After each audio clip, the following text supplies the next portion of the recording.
That man, that young man, I forgive him. Oh, the whole time that I was watching her speak, especially after having heard her speak the other day after he died, I was just, me and a friend of mine were like, okay, if she cracks, we're gonna crack. And we cracked, and we were bawling and crying and snotting all over everywhere. I mean, that's how it was. Does someone have to ask for forgiveness? Because obviously this guy didn't. He probably is pretty callous at this point and would say, yeah, I would do it again, given the chance or whatever. Does her forgiveness mean that she can't take some kind of satisfaction, for lack of a better way of putting it, for him to get the punishment of the law that is due him? Because even God says, vengeance is mine, does it through the government and all that. Now, out in Utah, they do have the death penalty. They've been talking about that from the beginning. So, welcome everybody to One Life Network. And one of my favorite sayings was C.S. Lewis said, everybody loves the idea of forgiveness until they have something to forgive. And I don't know about you, if you've ever been through something in your life where someone did do something that you needed to forgive them and you found the struggle going on. Well, I have, and probably these guys have, except for maybe Braxton, and handle it well. But astonishing thing happened that was watched worldwide by hundreds of millions of people. Maybe you saw this, but Erika Kirk said this, and we think that's worth talking about because there's a lot to unpack here. So this is Erika Kirk. On the cross, our Savior said,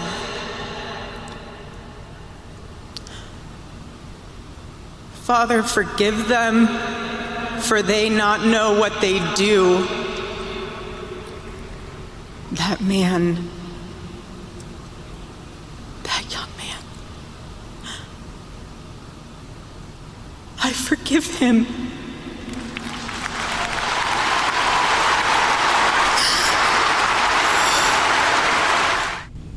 It's pretty astonishing when you think about it. And so, any of you watch it live? Yes. You didn't know it was coming? So I kind of knew it was coming when I finally saw it. You did watch it live? I saw it live, yeah. Yeah, and how did you react? Oh, the whole time that I was watching her speak, especially after having heard her speak the other day after he died, I was just, me and a friend of mine were like, okay, if she cracks, we're gonna crack. And we cracked, and we were bawling and crying and snotting all over everywhere. I mean, that's how it was. Because how do you not connect with that? Here's this woman and that young man.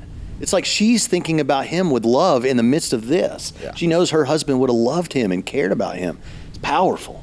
Yeah, and that was the context of it. She kind of said it before that about how he really, truly wanted to help, especially young men, find purpose in life and hope and all the rest. So, were you watching it as well? Or I didn't watch it live. I had to watch it later, but I didn't know it was coming when I watched the clip. Someone just sent me. Okay, yeah. A friend of mine actually sent me the clip. Was like, you just got to watch this from the memorial today. So when I pulled it up, and then I was like, you know, no, absolutely. What about you? I saw it from a Forrest Frank video actually, because he played that. And Forrest Frank, he's a singer guy. Lemonade. Yeah. So he played that clip and then just talked about forgiveness and why it's important and stuff and all that. So, but I mean, watching it, it's very. Like you can tell she's struggling because it is a hard thing to do to forgive somebody that has done that, and so it's just. But she points back to Jesus, which Charlie did often. Always pointed back and just said, "Hey, he did it." So Jesus forgave those that were killing him in the midst of like his brutal punishment, and so I can forgive this guy because of that.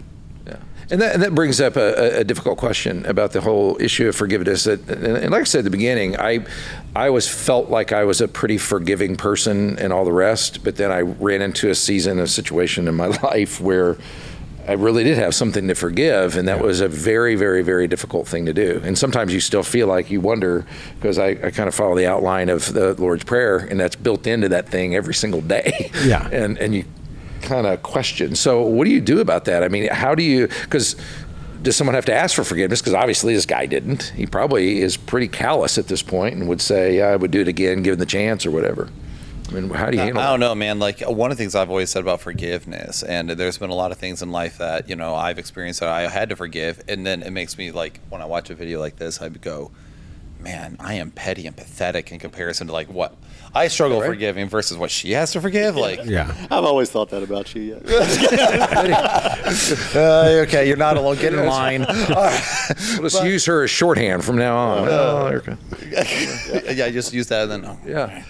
But the thing for me is that, like, I also know that forgiveness sometimes can be a daily struggle because, I'll think I forgave. And then I wonder just how often she's going to have to just keep reminding herself to do that. Because I think certain days that bitterness can come back up. But, I mean, what we see here is a powerful and palatable moment of what Christianity actually teaches.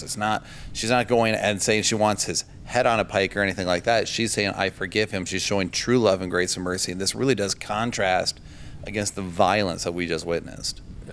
What was hard for you to forgive in that moment? Like, what was it because the other person didn't ask for forgiveness? The struggle is that I still have kind of the theological tension that I live inside of because some of Jesus' stories actually kind of imply that, if your brother comes to you even 7 times a day, but he's still coming to you. And when you're dealing with someone who hasn't come to you and they would even view their behavior as correct or right or whatever else, and it keeps going, that's where I entered into a lot of problems, and a friend of mine helped me with that. But that was what it was. Yeah, and it felt like genuine violation. Because for me, there's one moment in life that sticks out of that because there was something that I responded in a way that wasn't right, but the person that did the offense, like I damaged some property on accident, but somebody had done something. I threw a pumpkin at a person and they moved, and I damaged a car. And all this stuff. Wait, who are you forgiving in this? That story kind of goes down. I threw a pumpkin at a person. It's a weird thing. Did he forgive you is the question. Yeah. So, but the thing was, like, to track. I wasn't going after it. Like, it was something that was done to me in the situation. And so I responded in a way that wasn't right. But they were like the perpetrators of like why I responded the way that I did. I know. It was wait a minute. Back up. Hold on. This deserves some space. You're saying that someone wronged you. Yes. And in the moment you happen to be holding a pumpkin and you threw it at them and you missed and it hit a fence and damaged their property. No, it hit a car. A car. Damaged the guy's car. Yeah. They threw the pumpkin at me. A couple of them. I caught one and threw it back. So just like in reaction. Okay. They were throwing stuff at me. So I was out doing stuff. I think if you catch the one they threw, then they're out. Right. So, that's what all right. There's a lot. Okay. So but anyway, what's the lesson here? So what I'm saying is, but like it was all my fault. Like they didn't take any blame for anything. I was like, I wasn't sitting there throwing stuff at you guys. I'm cleaning up. I'm doing all this stuff, and then they come at me, and I just did the same thing back, and happened to damage a car in the process. But it was like they didn't ask for forgiveness, and it kind of grew to this thing of like they admitted no wrong, and I was like, I wasn't out looking to do this kind of thing. And so it was very hard for me to forgive that. I mean, like even like a couple years after, I was like, okay, and I just finally had to write something out of like, okay, I just forgive it and let it go, because it was just this bitterness. That's what like the Bible talks about. Don't give the devil a foothold on anger, because it turns into other things. And I just found myself being bitter towards these people, and I'm like, okay, yeah, I know I did wrong, and I admitted that, but they never admitted wrong, and it's tough because you're like, oh, this person didn't say anything. And so, yeah, for Erika to forgive somebody that's probably not asking for it or maybe never will. Well, I'm kind of the guy that you described yourself as previously being. I haven't experienced, and I know I haven't experienced the level of betrayal and things that perhaps you haven't. Will, for sure, I know that some things about his background. But with me, I did have a serious betrayal some years ago. And when that happened, the forgiving wasn't that. I've never really had too much of a problem with the forgiving. And I've actually been concerned. Like, does that mean that I don't care enough or something that I'm able to forgive and not worry about it? So I don't know. And also it could be that I just, when I reach a certain level of betrayal in my life, I'll understand totally what that's like. Or maybe you're just more holy than us. I mean, that's always a possibility. That's what I said. You pointed that out before. I was counting on it. You prophesied it, yeah. The bar is pretty low over here.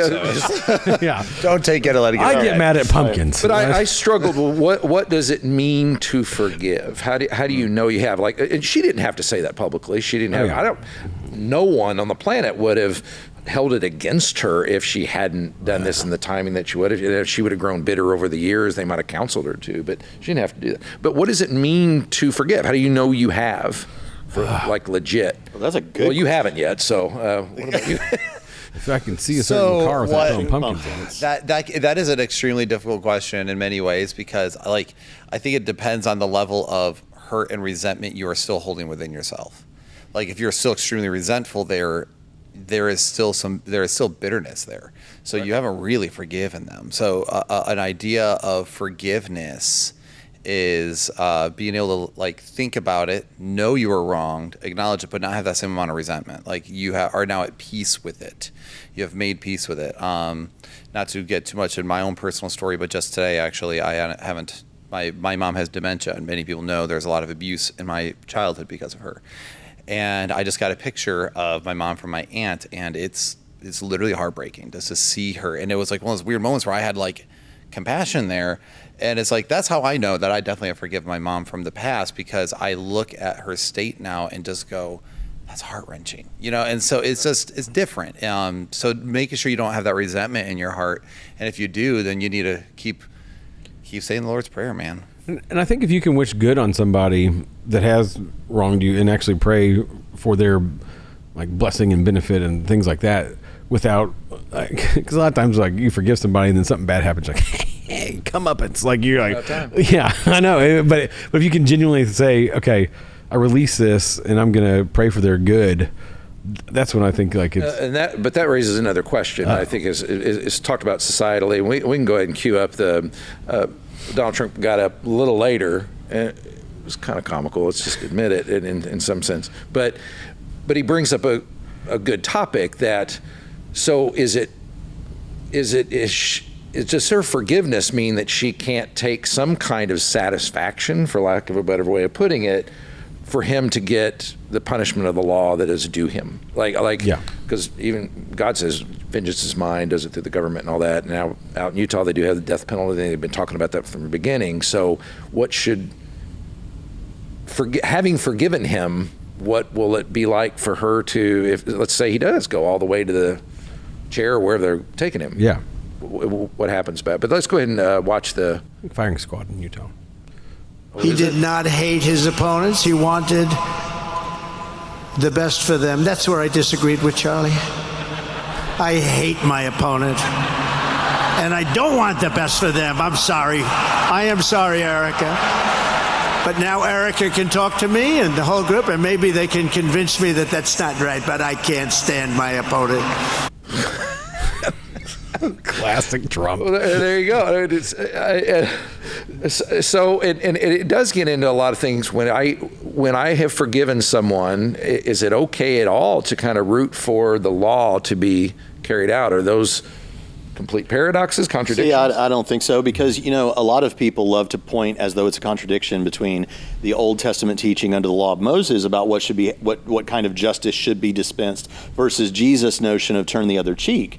And they see a contradiction there. I don't see a contradiction there. I think that the same God in the Old Testament is the God in the New Testament. And people think of the Old Testament God as being angry and mean. I think that you see judgment in the Old Testament and love as well, just like you do in the New Testament. But when it comes to that particular issue, Jesus was speaking to you in your interpersonal relationships in my kingdom. As my people, you're to turn the other cheek. You're supposed to show that kind of forgiveness and that sort of thing. But to say that the law of Moses is unjust, Jesus would have never said such a thing. It is the very standard of justice. I can't imagine a more one-to-one ratio of justice than eye for eye, tooth for tooth. That's your justice. Jesus wasn't saying that something like that shouldn't be done at the level of the governmental involvement. Right. It's more about in your interpersonal relationships with me, it should be a turn the other cheek sort of thing. And I can't, if some horrible person, some horrible terrorist or something does some horrible thing and a bunch of people lose their lives because of that, we can forgive if we're the one that's wrong. We can forgive that. But that doesn't mean that we don't understand on an intellectual level that no, justice has to be done, and we feel the good. It's good when justice is brought. That's a good thing. Well, that's because the state does have its own responsibilities. And this is like the thing when you get into talking to even things with Israel and all the stuff going on. There is a level of responsibility the state will always have, which is to keep order amongst the citizenry. So even though you might forgive, and what you pointed this out pre-show, but Trump represents kind of the state in this situation. So yes, even though we might forgive, but the state still has responsibility to issue justice. Otherwise, if the state was just interpersonally forgiving everyone too, there is no, it could easily become chaos. Now granted, I know a lot of people, he was self-deprecating, and it is humorous just because you're like, what? But especially it's like such a contrast. The part of me though was also just like, dude, like you just let her, let that. I was just like, she should have closed out the show with that. They should have just left it, because it almost like felt like bitter water after just watching such a let's call that what that was. That was a holy moment, like a really good thing that showed the image of Christ, and then just that, and I was just like. So did he say I hate my enemies? Is that what he? Yeah. Because He doesn't wish it best for them. obviously, Jesus says love your enemies and pray for those who persecute you, and so the idea of justice happening, because I think somebody brought up earlier, like vengeance is mine, saith the Lord. Like it's going to come whether in this life or the next, and so there is going to be a reckoning for all. We're all facing that, and so and we're supposed. It says consciously leave room for God's wrath, and it's an interesting thing. Yeah. So what should be, like I wonder, does he know that she did that? Has he seen it? And what did he think? Did he just hard-hearted towards it, or did it soften him at all? That'd be a curiosity. And what should be her frame of mind if he does literally get executed? Because they invite families and stuff. You're allowed to watch that sort of stuff. Yeah. And of course, then God says He takes no pleasure in the death of the wicked. So there's interesting tension you're always walking. I think it was a few years ago. There was a church shooting, and like a guy came in the back of a church and then shot several people in the church, and then the people that were there went to his trial, and they all got up and said they forgave him, and that was the that's right. That was another crazy one of like, hey, I'm not gonna they were very much like, hey, I'm not gonna get to see my kid graduate because he's dead now because of you, but I forgive you. Like they went through all the things but they were gonna miss because of what he did, but then they were all like, but I forgive you. Like, yeah, because it was a lot of people that were in that room saying, hey, we're for you. And I don't remember what his response to that was, but Larry Nasser, is that the guy's name with the gymnasts who was a sexual predator? Oh yeah. People that were gymnasts. And I include this in chapter 3 of my book, Core Facts, to make this point, because we get to read, I included there the victim impact statement that one of the victims read to him. And she talked about C.S. Lewis and that God is the foundation for morality, and without God you don't have a foundation for morality, you just kind of decide, and all these kind of things. She went into all of that, but she said she definitely wanted justice to be brought. She was pushing and said so for the fullest extent of the law to be brought, because that's what's good, because justice is good. And then at the end she still said, but my greatest desire is that you come to know the Lord Jesus Christ, become my brother, and we love you, and all this kind of stuff. Wow. It's really, really powerful. I think that's the chord, is we have to understand that justice is good. We say justice is good. Our country wants to say that right now, culturally, that justice is good, and we should all agree about that. But the thing about it is, sometimes when someone does something horribly wrong, like everybody always says you can't go very long without bringing up Hitler. Fine. But if we caught Hitler and he hadn't killed himself after World War II, we caught Hitler, it would not be good to give him a hug and say, now just don't go doing Holocaust again. That would be bad. Why would it be bad? It would be bad because justice hadn't been done. Well, so we can forgive, but then the justice. Forgiveness isn't saying, okay, what you did was okay. It's never that. I honestly, forgiveness is that, almost a relief for me, because I'm not holding it in anymore. It's a release of a debt. So you're saying, I release you of what I of your owage to me or whatever. Yeah, and so that is something that is very tough, because you're like, I'm not going to hold you in offense anymore. And so it is a personal thing to kind of get rid of, and there's a weight off of you once you do it, but it's a tough road to do that. But to that point there, with some of the with what she's going through, and then learning how to wrestle that justice aspect to it, but still seeing the humanity, that's when she says, that young man, you could tell she's still seeing his humanity, and a life thrown away is the tragedy of that part, because that's the thing, is there's another family involved in that too, his family, and his siblings, and so it's as Eric, I'm sure it's just it's a lot, but there's a show, and I'm not saying everyone should go see it because there's a lot of vulgarity as far as language and stuff and content is concerned, but it's called Shrinking, and one of the things is, it's with Harrison Ford, it's on Apple TV, but one of the things that happens is there's a drunk driver who kills this guy's wife when she's young. Well, it's the very beginning, it's whatever. But then it's literally the show wrestling with the dad who lost his wife from a drunk driver and the daughter.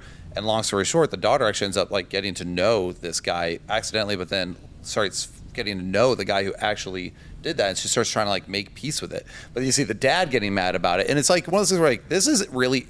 I liked the wrestling that I saw happening in the show where the dad's like, that guy ruined our life, but her also going, I'm not seeing the broken person that does happen to hurt us. And it was just one of those things where I told Cal, I'm like, this is not a Christian show by any stretch of the imagination. I was talking to my wife, but make sure you know that, yeah. But at the same time, they are wrestling with a very human thing, and I think that's kind of what we're seeing here. That's why it's important that we do forgive. Well, helping people with that, like, what has helped you reach that place where you can forgive? Like, it came up a while ago for me, one of the most important principles for me wrestling through all of it, because again, for most of my life, I had some wrongs, it took some dings here and there, but went through a thing where it was more than just a little ding on the door. It was like mine was a ding on the kind door of thing. Literally. But there was a thing that was kind of in this ongoing, and it was a mess. But one of the things that helped me a lot was forgiveness is not calling a bad thing a good thing.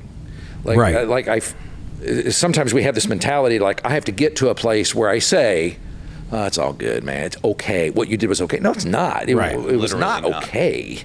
So that helped me. That was just one of the rungs on the ladder that helped me get there. But as you've kind of walked through some things, what's other stuff that helped you get to a place like, well, we can't get to her place, but for me, there's two things. One, it was the amount of time and effort of my anger towards this person, of the conversations I was having in my head where I just roasted them and all this stuff. And like, there's all this stuff. I'm like, this person doesn't care. Like, I mean, they're not thinking about any of these things. And so I'm like, I'm spending so much time and effort on this mentally and like just emotionally and all this stuff. And it didn't matter to them at all.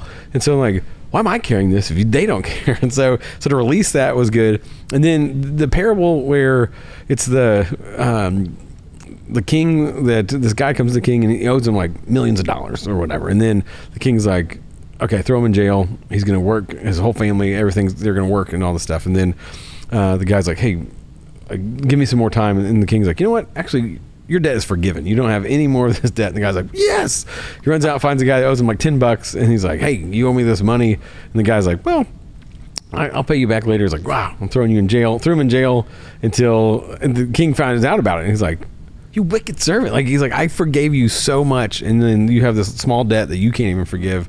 And for me, it was like, okay, the weight of my sin will never, like, because Jesus died on the cross and forgave my sins, because of that, there's this huge debt that's been forgiven that I will never realize. That may be the best I've ever heard that told, what you just told. But also, like, you're kind of saying what I thought, which I don't, like I say, that's not one of my personal struggles is with forgiveness as much as some people, I think. But Romans chapter 12, verse 18 talks about how that if we can, we should be at peace with all men. And you're not at peace when you're experiencing all that inside of you and you know they're not right. And so my thing is always, there's just such a relief. I think somebody, maybe Will said that already. There's just a relief when you can finally be like, yeah, I'm done. I forgive you.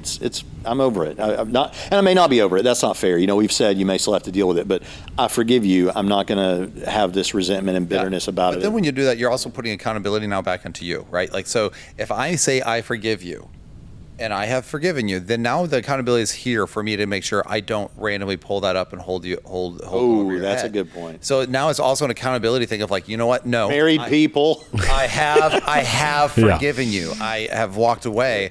But one of the other things that has helped me with forgiving people is realizing just like the amount of times I've sinned against people. Like, I have sinned against people, and to say otherwise is a fairy tale land. So the fact that it's like, I expect people to forgive me and my screw-ups, my clumsiness, my whatever, well, then is really arrogant, hypocritical, and very privileged, entitled to want everyone to forgive you, but then you get to hold on to that resentment for others. Yeah, and that's what that parable was really getting at. Yeah, it's like, exactly. You've been forgiven so much, like anybody else's offense against you is a small thing compared to what you've been forgiven. And it's But the tricky caveat is in all of Jesus' stories that I know of, except the one on the cross, he says, forgive them for they do not know what they're doing. He was forgiving some guys that were down there. They truly didn't know what was going on. They're throwing dice or whatever, and they're ignoring him and just doing what they always did. But in those stories, the servant that owed the $10 goes to the guy and says, hey, I owe you $10. What do you do with people who haven't or probably never will ask for forgiveness? Even the 70 times 7 one, he comes to you and says, Right. forgive me. In Matthew 18:15-20, it talks about, if your brother repents, you have gained your brother, right? Yeah. So I think I love everyone else's take on this. The way I've always taken it is that there's a difference between forgiveness and reconciliation.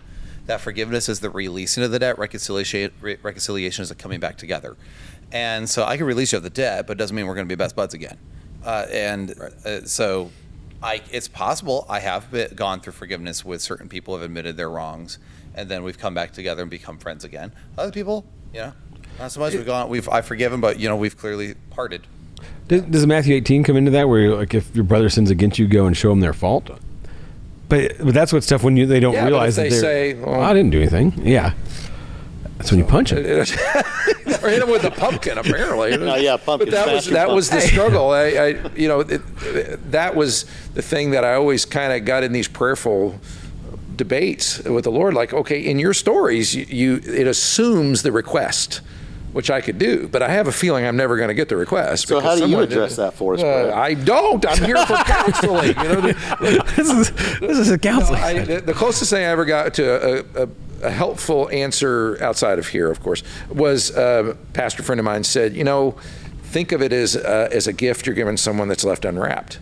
Said, for you can forgive, and you can wrap up a gift that says that forgiveness is in there. If whether they open that gift or not, that's on them at some point. But you need to have the mentality of, I have forgiven before God, and that gift is there anytime you show up in my life. Yeah, and that connects beautifully to how I understand what Jesus did for us on the cross, because he died for the sin of the world, every single individual person, and that is a gift that is available to you. I heard someone one time say, it's like you want a sweepstakes and there's a car that's been put in your name that's sitting in your driveway, but you don't enjoy the benefits of that car until you go out and get in the car and drive the car, or you don't get to have the gift until you open the gift.